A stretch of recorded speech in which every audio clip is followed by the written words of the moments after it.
Aloha, aloha, everybody. Um, Aloha to all the warriors out there. Today is day three, and I wanted to approach this road to 45, talking a little bit about leadership and what that means. Since it's Kamehameha's birthday today, um, wanted to dive into the kind of leadership that Kamehameha left behind and maybe taught his warriors and the generations after him to become like, or sort of gave us a template. And yeah, let's dig into that. So Kamehameha, you know, um, was in a general term the chief that united the Hawaiian Islands. Now, depending on who you talk to and depending on who's in your conversations, that's gonna change, and opinions are gonna change, and it's okay because opinions matter. Because when we have this dialogue with each other, we can start to have these ideas of who we come from, what history is important to us, where we are in the schematics of how history has shaped our worldview. And leadership really is a lot about sacrifice and understanding that we don't always have the answers. We'll never always have all the answers, but it gives us parameters on how we wanted to lead, um, ourselves in the form of leadership. So when I think about leadership and when I look at the parameters or the perspectives I have since being born, 44 years, almost 45 years now, I think about the sacrifices that were made prior to me being born, um, the challenges that my ancestors and my ancestors' ancestors might have had to traverse and overcome. And I look at trying not to repeat history in a sense where we are having to go into like that hamster wheel of we're going to repeat, we're going to repeat, we're going to repeat, and we're never really going to get anywhere. And so when you look at the leadership that we come from historically and culturally in Hawaii, Kamehameha Paea comes out as one of those leaders, and now he's not the only one. He's had great leaders.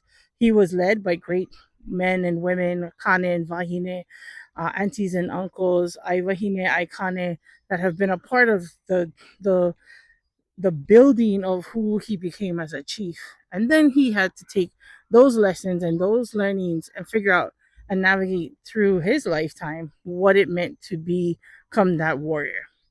And that's great.